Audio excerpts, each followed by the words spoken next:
like a plan B. Always the split push plan B. And this is, what Slate lost to last week as well. When it comes down to Slate's ban, both of these mages suggest the fact that Slate do not want to look out for any heroes that have mid-heroes that have impeccable escape. We're looking at Black Shoes, we're looking at Power of the Order Brilliance. You don't want to put Gear, which is going to be the jungler here, into unfavorable spot, especially dishing out so much resources. There could be a high possibility that Slate is going to go for a relatively greedy jungler such as a Fanny or perhaps even a Link in order to dive over to the back lines. You wouldn't want to waste any resources dealing damage onto these mages, and only for all of these HP to be those damage to be negated by Black Shoes or Brilliance. Another thing that we have to also identify from the side of RSG, this is Roy instead of 505. This is not the winning draft from the side of RSG going up against Slate. So this time around, both these two teams, yes, FMM is a new addition from the side of Slate. On the other side, RSG, they're bringing Roy instead, taking away Kagura away. Don't forget Slate. Looking at the draft, it's very wide open for everyone's interpretation. Not exactly the escape mechanism kind of mage that I was looking out for. Did RSG play into the palms of Slate, or am I wrong? What kind of junglers are they exactly going to be looking out for? And I expect someone to have a lot of mobility. Whenever you're looking at the opponents mobility is there. Whenever we are looking at opponents that have split push potential coming in from the Benedetta, and even worse, Cho here as well, you gotta have to respond with some form of high ground or mobility in order to encourage your own team to be able to counter push. In this case, Baxia does do the job relatively well, but how well would that be in the end of the day? Looking at these two drafts, I'm excited. There are comfort picks around, right? Cho, Lolsie on that show. He wants to isolate someone as well and be able to burst them down with the Kagura. Crazy addition now to RSG, but Slate, they are not going to let up either. So with the drafts locked and loaded, we're about to go into game number 1. With that said, ladies and gentlemen, to the portal we go. Both these two teams are El Clasico. Slate going up against RSG. One desperate for revenge, the other one wants to secure that throne. And this is game number 1, and this will not be the last engagement.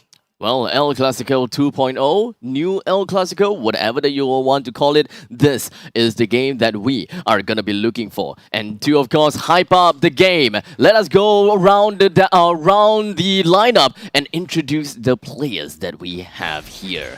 BRAYYY is going to be playing onto the Akai, babycakes onto Melissa, Diablo onto the Benedetta, Lolsie onto the Joe. And let's not forget Roy, he's coming in to play as the Kagura. And of course, on the other side of the aisle, Slate coming in, FMM on the Claw, Seilah on the Faramis this time around, Adammir on the Fedrin, JP on the Grok, Gear, the Roly-Poly, and of course, the First Blood goes over to RSGSG. Unfortunately, a little bit off screen.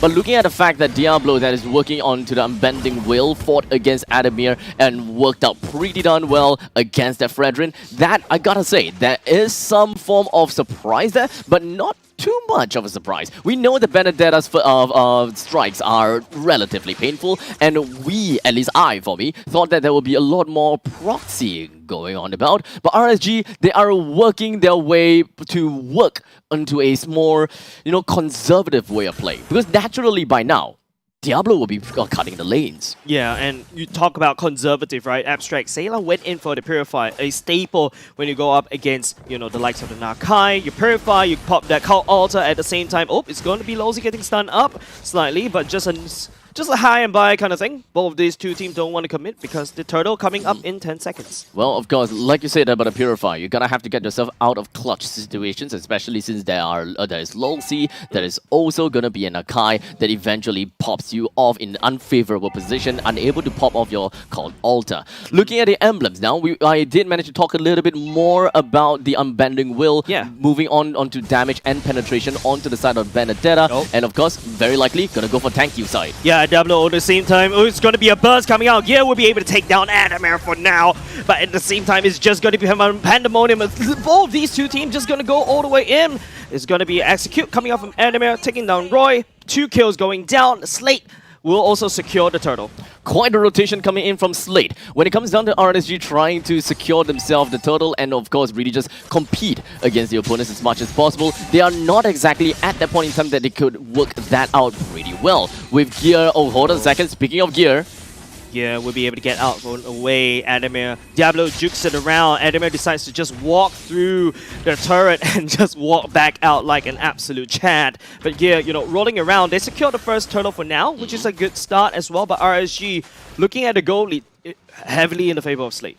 well, like back to the topic, right? We're looking at how Slate was playing and how things works out. Slate, understandably, does have a slightly stronger early game power when it comes down to survivability as well as damage. They all mash up together due to the fact that looking at JPL as a grog, you've got great skilling of health, you've got great damage coming from power of nature. When it comes down to gear, mobility, damage, you can constantly throw in the damage because of your shields as long as they keeps on hitting over and over again. And you can also deal with pesky tanky characters such as Akai as well as the Cho, especially if Cho is trying to go for the tanky side. Gear will look at them with no problems at all. Yeah, but you know what's grinding my gears right now, Abstract? The fact that Please the don't. bandit... Oh, it came out by accident once again. Why is Diablo going in for that particular emblem? Because, you know, you expect, you know, more spellbam going in, but instead, he went for the Unbending Will. So that's something, you know, you're a Benedetta, I mean. Yep. Could you, like, you know, help enlighten us a little bit? Sure, when it comes down to Benedetta playing onto Unbending Will, most of the time you're the one to play as tanky as possible. You wouldn't be able to get too much. But hold on a second, we're looking at the fight here. Maybe JPL will be able to one to fall. Melissa will be the one that actually land down the bubble. At the same time, Bray will be able to find the Seilah all the way at the backside. The puppet will not allow Seilah to run on the way. The damage constantly on top of that. Seilah tries to run away, but tries to juke in the brush. But Melissa catches up. With 3 kills onto the hands of RSG, they did manage to put themselves hand in hand, neck and neck against Slate. 4-3 actually. So we are definitely going to be looking at a couple of difference with Diablo starting up the turtle for Bray, getting himself the electro final blow to catch up right onto Fredrin in order to apply a little bit more pressure. Back onto the Benedetta top, right? You were asking something along the lines of Unbending Will? That's correct. When it comes down to the Unbending Will, more damage when you have lower amount of health. Yes, sustainability would definitely work out greatly for you, but might as well just go straight in for the Festival of Blood. More damage is what you will need whenever you are trying to go for defense items. This way you will be able to scale both ways, tank and damage. The lower health that you have is in terms of percentage, the more damage you deal based on to the Unbending Will. And let's be honest here, if a tank Benedetta is looking at maybe 500 health, for example, your damage is pretty much equals to, you know, a Benedetta that built up items, and his HP is definitely a lot lower in terms of percentage. Yeah, just look at how Diablo cuts away very quickly. All of a sudden, you don't really have a lot of pressure at about the time. Diablo just rotates all the way to the mid lane very easily, but Gear is already there. JPL and Lolsie always keeping each other in check, but the members of RSG pass by Gear. Gear will get knocked up in the air. Diablo on the chase. Roy as well, but he gets hit against the wall. But it is also going to be the call altar that saves Gear out of this pesky situation as Adammir coming in, and RSG disengages for now. Definitely the Shadow Stampede and did manage to do a lot of work. In the meantime, up to the top side, Lolsie trying to get himself out of the grass from the side of Slate. Oh, Blazing to Wedge going in. Lolsie desperately trying to Shunpo will be able to, but it's going to be Bray. That be the Adammir comes in for the flank, but Lolsie's still lightly alive, but he gets knocked up in the air. Adammir will pick him up, and that annoying roamer from the side of RGSG, babycakes will also go down by JPL spit. That is exactly why you should not undermine the capabilities of what Fredrin is able to do in all of that fight. Whilst being tanky, you have knockups, you have taunt. You've done your knockup. The next moment, you can taunt. So in those exchanges, Slate's Adammir, Slate's Fredrin played by Adammir, he have knocked up 2 different person and taunted 1 different person as well. Quite a lot of value if you ask me. Not a constant lockdown, but it definitely worked out great. At this point in time, Lolsie has really found himself in a really bad spot. Bray tried to go in with a little bit more additional damage as well as a couple of, you know, stuns if I could, but it doesn't seem like things are going to be working too well for him, you know. Fredrin really just popped off at that point in time and didn't even lose much health. But at the same time, we're going back into action. Bray will be able to pin Adammir onto the wall, giving the kill over to the side of Roy. At the same time, FMM, you know, blazing the way all the way to the back guy. Lolsie is super low. Members of Slate, they cannot catch as he will be able to walk out just alive. Babycakes will dish out a lot of damage, but Diablo, he's here. He's a general. He's looking for the cleanup crew as Gear will fall down as Diablo punishes Slate for their aggression. The bottom lane has now been unlocked, considering the fact that Diablo have already destroyed the outer turret in the bottom lane. There could be a lane, no, that definitely is not going to be a lane swap. This way, Benedetta will be unlocked and it will be constantly be able to roam around the map as much as possible, providing a lot more, you know, impact throughout the game. In the meantime, if Benedetta is able to push the lanes far enough, Fredrin has to look after his own lanes. And if he don't spot Fredrin and he's in a team fight, he's going to continue fighting out for the inner turret. I think what RSG did really well in the early parts of the game, Diablo focuses down on the bottom side. The mobility of the Benedetta allows him to roam towards the mid lane and also with Gear, right? Just matching Gear's rotation. So RSG, I would say that one turret takedown is big for RSG. That was kind of like an investment from side of RSG, right? Yeah. Kind of losing the previous team fight. Well, it's not exactly a loss. It's more of a stalemate, I gotta have to say. So it is definitely a blessing for RSG that they did not lose more than whatever that was happening in that fight, right? Yep. If they lost more, then maybe the trade wasn't that effective. But RSG, they lost a couple, but they traded it out for the bottom lane turret. So that is kills into objective. Yeah, and not only just that, right? Because Diablo has already done his job at the bottom lane, he's now focusing on the mid. Just take a look. Just one sneeze on top of Slate's mid lane is going to crack it wide open, and all of a sudden, you know, Gear will not have any more access to the to his own jungle, because you rest assured, RSG will hard invade that jungle. Definitely not an easy game for Slate. They would want to go for fights, death ball fights, looking at the fact that there is a Claude, there is a Faramis. Yeah. As much as possible, you want to go in as a death ball. You want to get opponents into a ball as well. Yep. But RSGSG, they're not gonna give that to Slate. Not gonna serve them onto a silver platter or golden platter in this case. They're doing as much split as possible. They're spacing each other out as much as possible. Look at Lolsie in the middle lane. You know, just kind of wondering about Brays in their lower quadrant, kind of wondering about too. He came in with the spin and he takes the Lord away from Slate. It's supposed to be theirs. The conceit play will make sure Bray gets out alive. RSG, they take the Lord. They took the Lord. They took the top lane first tier turret as well. Now most of the outer turret has already been destroyed. The middle lane outer turret is just by a short little bit of stone. You know, the whole structure is balanced by a single pebble. Yeah. Just a single touch and it's gonna go down. This way, we can pretty much be sure that the inner turrets are definitely gonna go down real soon if Slate does not play this well. Yeah, Slate's definitely not going to be able to play this well, in fact, because they've lost too much structures already. Just take a look at the mid lane. One more sneeze, like I said, but Bray is already hard invading, and now it's going to be Adammir going in. Bray just running around the gardens, the wall being built out, but Bray will be able to roll all the way out. Diablo already in the middle. Like I said, Slate will not have ownership of their own jungle, but Gear coming in for this flank, but there's so much happening all across the map. Slate is desperately trying to hold the threads together, but the bottom lane, the Lord has taken down the turret. Slate is trying to get the best out of the both worlds. They're trying to defend as much as they could in the middle lane and the bottom lane. In the meantime, Babycakes! Oh, Babycakes, he's gonna get called out. The call auto will be activated. Brave trying to push the member of Slate away. Okay. But it's gonna be Roy buzzing down Seilah. In the meantime, not even the call auto will make sure he stays alive. Slate will be able to take down Babycakes for now, but at the same time, they should be able to hopefully try to convert that into something. But Diablo, he's the cleanup crew. He's already here. Slate, they can't do anything at all. They should be able to push RSG back just a little bit. But RSG, they've talked too much in the early game. The fight is not necessarily over just yet though, because Slate, they have just received their power spike. They definitely got more enhanced item. FMM picked himself up with a win on nature. No longer gonna be that afraid of Babycakes nor Diablo. Looking at JPL, Blade Armor, Gear has also picked up the Guardian Helm. Adammir, he doesn't look very safe at all. Bray will be able to pin Adammir right into the wall. The members of Slate, they're not ready for this. The counter will get kicked away by Lolsie as JPL desperately trying to get back. Bray will be able to stay in his head as the puppet will be landed down by the beside Babycakes, leaking out damage all the way to the back line at the same time. But FMM coming in, he doesn't have the blazing away. He will be able to use it now with the wind of nature to keep himself alive. But Diablo is all the way in the back end. but he will not be able to punish Slate. Unfortunately, when it comes down to both of these fights, Slate has lost 3, RSG lost 3. There are definitely pressure coming in from the bottom lane. If RSG would have been able to hold it a little bit longer, that would have been quite a fracture onto the bottom lane's inhibitor turret. So much microplay in this abstract. Just look at this. Bask in its glory. So much small little teeny tiny things that Lolsie tried to put out. It's so good. Let's not forget about the fact that babycakes does have Muddle's protection. You know, just immediately, he could have just stood right at his spot and continued firing away all the strings, all the needles. But no, he realized that that Lolsie is about to go down.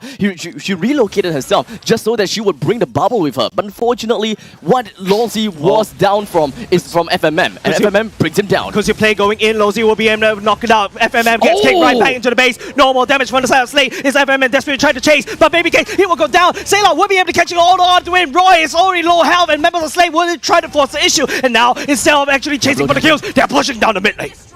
He's eventually just going to be slowly pushing it out. The members from Slate, they know exactly what is going on. And this is exactly what we're talking about when it is coming down to split composition. Most of these splits should be addressed either by Adammir or Gear. Naturally, I will call it for Gear because he's going to be the one that have most mobility. But unfortunately, the Lord is available, thus he can't excuse himself. Lolsie, he's already in a little bit too deep, but at the same time, backline, it's Diablo threatening the backline for the side of Slate. They have to let go of the Lord at the same time. Another fight happening in the front side. Roy bursts Seilah all the way into the ground, and now Slate doesn't really have a counter for them to try to continue on the fight. RSG will pull the trigger. They will try to take the Lord instead, but then again, off the other side of the map, it is Diablo that takes turrets one by one. Diablo is just minding his own business. The middle lane first tier turret is finally destroyed after holding on for such a long time. Diablo is on the clock. He knows that he can only push this bottom lane as long this long, and now FMM just recently joined him. Diablo. He's just going to be joining in with the rest of the audience here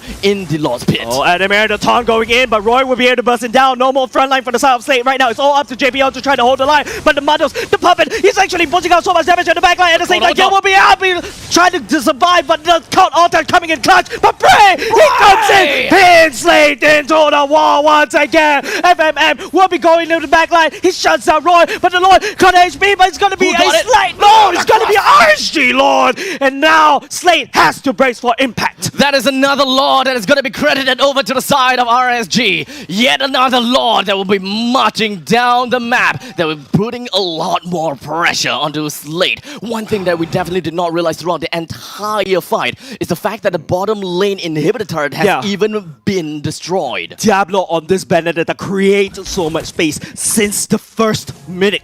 Adammir, as the Fredrin, is unable to keep up. Not even Gear will be able to keep up as well. Look at Diablo, constantly split pushing, just dismantling Slate one by one. The constant communication coming in from RSG, they understood where Slate was by the minute, by the second. By the thread as well. Literally. Now this is definitely going to be a tough one for Slate to crack. With the Lord pushing down the bottom lane, Diablo's pushing up in the top lane and just defying gravity, defying Fredrin. And middle lane, the creeps comes in tandem. Yes, in tandem at the same time. The Lord's already in the enemy in Slate's base. His RSG, they're trying to put out the damage. babycakes tossed the puppet all the way in. The members of Slate focusing on Lord will be able to defend it at the same time. Mid lane is a little bit, but JPL coming with a round charge. Taking 2 members from the side of RSG. Knocking him up again. FMM will follow suit, but the cake coming out of Lolsie. But FMM battle barrier image just out of danger as RSG. They take JPL for now. Slate Wounded has to go back to heal. Impeccable positioning coming in from the side of FMM. He evaded himself out of the kicks coming from Cho multiple times, time and time again. But unfortunately, Slate, it is not done yet. Adammir is going to go in. He doesn't really have the ultimate to charge it all the way up. He may have already lost too much. 38 seconds on the cut of death timer. RSG still 5 men strong. The 2 inhibitor turrets destroyed. Top lane and middle lane. This is as far as Diablo can go for the split push for any more objective. The final split push objective that he's going to look out for is that final final core. Final fight. This could be it. JPL all the way to the backline. Bray will be able to pinning gear all the way back as Lolsie. Oh, he kicked FMM. He's getting locked down. Diablo will be able to shut FMM all the way to the ground. The wall charge is not enough for our Slate to hold on RSG. As RSG hungry for the win, they will take game number 1. Oh my goodness! When it comes down to the first game between RSG versus Slate, we immediately be greeted by fierce competition between these two teams, the black and the blues. They clashed with one another, and unfortunately the blue comes on victorious, and they are showing us that they are not just any usurpers, they are the champions. That was not a fluke. Season 3, not a fluke. They're here to prove that it is not a fluke. They deserve that. And Slate, on the other hand, so much things to have to pull together. Diablo creating so much space since the first minute, and it's actually very scary.